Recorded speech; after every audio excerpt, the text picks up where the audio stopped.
this week's KingsCrowd Investment Roundtable. I'm joined by our senior investment associates, Teddy and Léa. How are you both doing today? Doing great. Nice to see you, Brian. Awesome. We wanted to chat about is an industry that we've seen in the regulation crowdfunding and regulation A online investing markets that has been pretty popular over the past year and has even been popular before that. So I'm going to show my screen. One of the industries that we've noticed has had a lot of traction, this is data since 2023 through 2024, is healthcare and pharmaceuticals. So what you can see on this chart is the count of the number of offerings in a given industry is the line in pink here. So that's what we're highlighting, where actually the healthcare and pharma industry has been the top industry in terms of number of offerings over the past year or so. Now, in addition to that, what we're showing on this chart is the average amount of capital that's been invested or raised by those companies and the median amount of investments per campaign. One of the interesting things you'll see here is the discrepancy between this purple and the teal bar. So the average being in purple here and the median being in teal. Now, remember, a lot of these healthcare and pharma companies do tend to be pre-revenue. There's a lot longer time to go to market, often requires FDA approvals. So because of that, you sort of have a bigger discrepancy between some of these companies that may raise millions of dollars and still be pre-revenue, and then some of the other ones that are high risk, high potential reward, and maybe might not raise as much. But one of the charts of the week for KingsCrowd that we put out, and you can sign up for our newsletter to get these each week. But what we looked at a few weeks ago was some of the most popular tech sectors and also AI investment trends.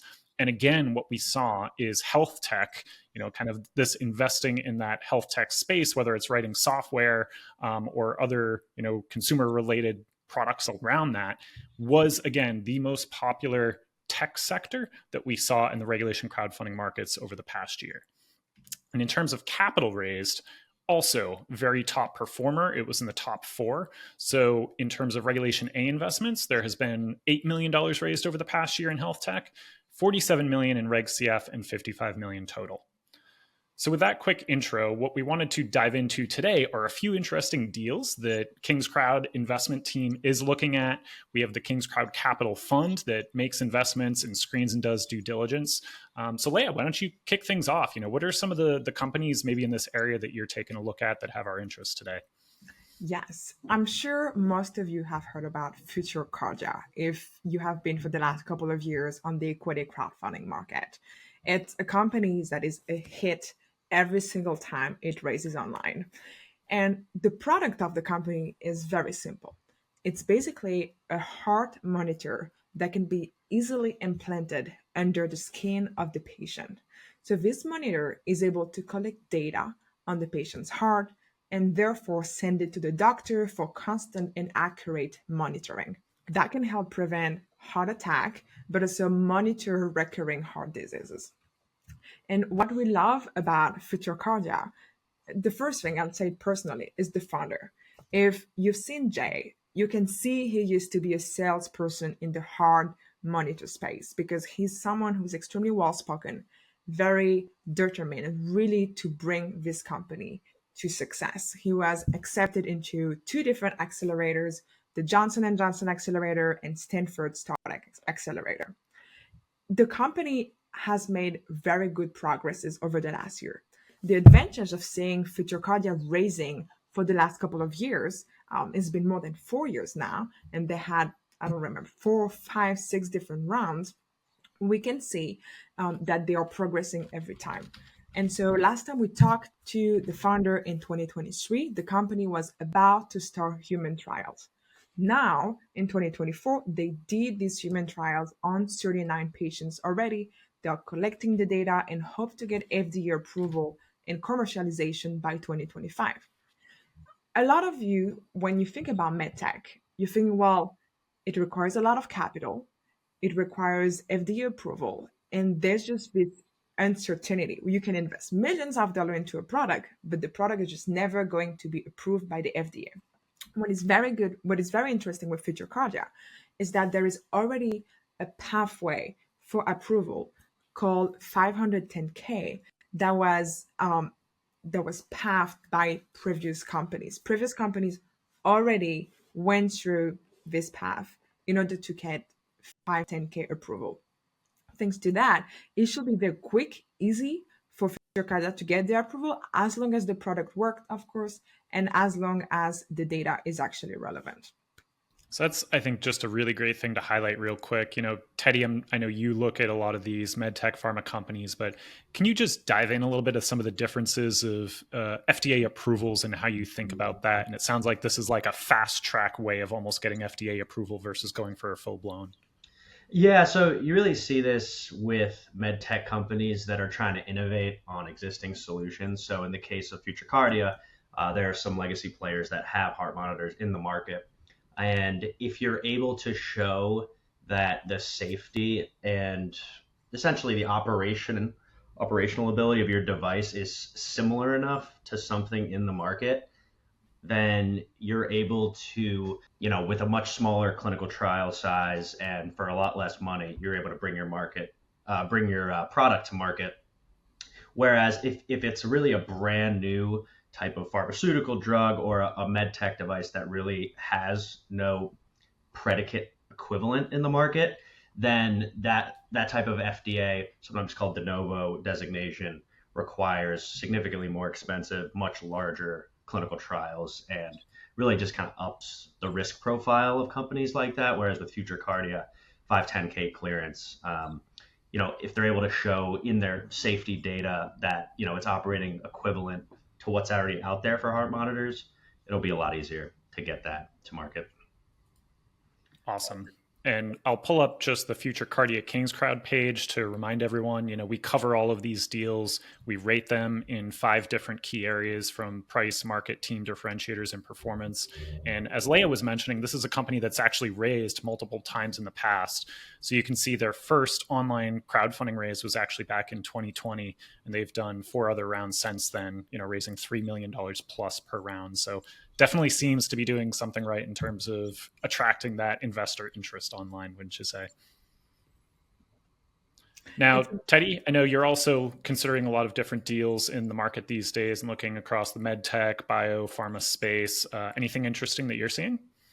Yeah, I think another one that would be interesting to highlight is Ajna Biosciences. So this is a company that's not using any type of predicate type of data to get through the FDA process. It's they're essentially creating plant-based botanical pharmaceutical treatments specifically for autism spectrum disorder and generalized anxiety disorder. So this is the type of company that's going to have to go through the very expensive multi-phase process of the FDA.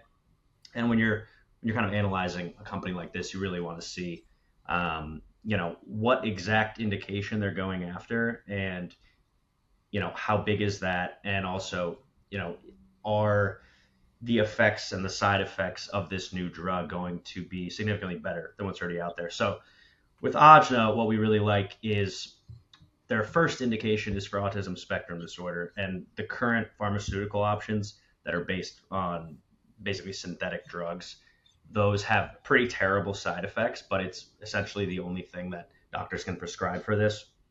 But using plant-based pharmaceuticals, Ajna has shown through their phase 1 trials and just through a lot of their research that they've done over the years, that using plant-based, botanical-based pharmaceuticals have significantly less side effects in patients just overall.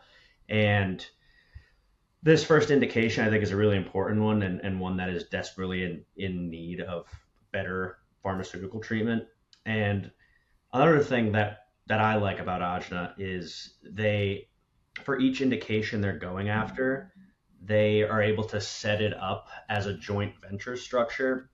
So basically there's the Ajna Biosciences umbrella, and they have this plant-based, botanical-based technology that they're able to set up in a joint venture type of sleeve, so that big institutional investors can invest in specific drug indications, ones that they're particularly excited about. And for example, this first autism spectrum disorder drug, they were able to set up a joint venture with British American Tobacco, which is a very large multi-billion-dollar public company, that this was an indication that they were really excited about putting money behind. So they were able to invest $15 million directly into a joint venture with Ajna for the specific development of this autism spectrum disorder drug. So it's like can get a little bit confusing, but it basically kind of opens the door for big institutional investors that want to support a specific indication for a drug to be able to invest in that, as opposed to having to invest in the whole umbrella of all drugs. So that's something we really liked about them. Is pretty unique, and also allows them, because it's sort of sectioned off for each use case, they can exit any one of those at any time, depending on interest from big pharma. Additionally, this kind of botanical plant-based pharmaceutical is very new. There's only a few drugs out there that are plant-based that are approved by the FDA, and they're for really niche type of treatments. So Ajna has really started to pave the way for this, and they have on their team as a very close advisor, someone who was in the FDA for decades and was the primary author of something called the Botanical Drug Development Guidance. And this is someone that's very kind of in tune with what the FDA's thinking is on this kind of new emerging pharma space. So that's something that's advising them, helping guide them through FDA clearance. So in essence, this is kind of what I see as the kind of next generation of drugs, is things that are botanical, plant-based with less side effects. And Ajna really seems to be well positioned to be a pioneer of it. That was really long-winded. Apologies for that, but it's one I'm excited about. So. Yeah, we can tell you're passionate about it. And I think, we'll pause for a second, because I think one of the things you said is also really important to understand, where I think you said through phase 1 trials. So typically there's some of these different phases when you have to go through the clinical trial process to get something approved, right? Phase 1, correct me if I'm wrong, it's really just looking at the safety usually in a very small population. If you pass that, you move on to phase 2, which is looking more at like the effectiveness as well as side effects. And if you pass that, it moves into a bigger phase 3 trial, which is actually saying, comparing it to existing treatments, how's it affect large populations of people before it can then finally be approved. Yep, that's exactly right. And you'll also notice there was a company called Oncolize that actually exited, but that was a company that was raising in equity crowdfunding, and they were treating a very deadly form of leukemia, and which has 0 treatment options. It's called AML. And for diseases that have like no treatments at all, that are highly deadly, the FDA will often give those companies kind of designated kind of a more like speedy pathway through, because if that drug works, it'll be so important for saving lives. So they'll kind of let those companies do it a lot quicker and have a smaller clinical trial size that will be cheaper. So that's something to look out for as well, for those specific types of companies, kind of treating something that really has no current treatment that works very well. So going back on Ajna, Teddy, the 2 drugs are actually derivative of, one is a derivative of cannabis, the other one is a derivative of a mushroom. And we know that these products are illegal in most states in the United States. So how can they actually get a drug approved in the United States by the FDA if this drug is based out of an illegal substance? If your drug is FDA approved, it's able to be prescribed across the country. It's not a state-by-state issue like it is with cannabis, where you see recreationally that's being legalized state by state and pretty slowly. So yeah, with cannabis-based products and mushroom-based products, we do see like recreational use of that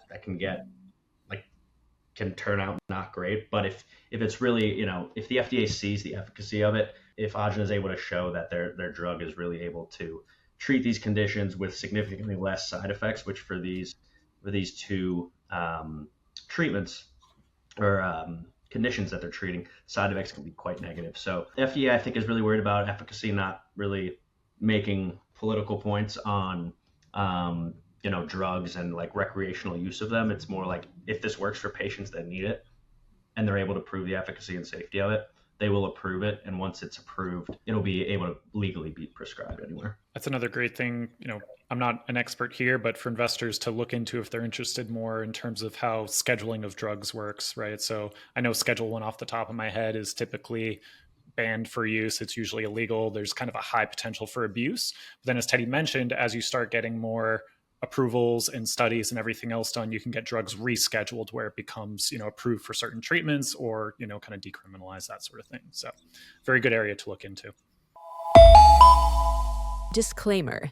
Ajna Biosciences is an investment of KC Capital, and Brian and I personally invested into Future Cardia. Yes, we invested in prior rounds, and the fund is still currently evaluating it for the current round. So we want to make sure we're as transparent as possible, and all of you put a lot of trust in KingsCrowd in being independent. So we just want to make sure we have all those disclaimers out there.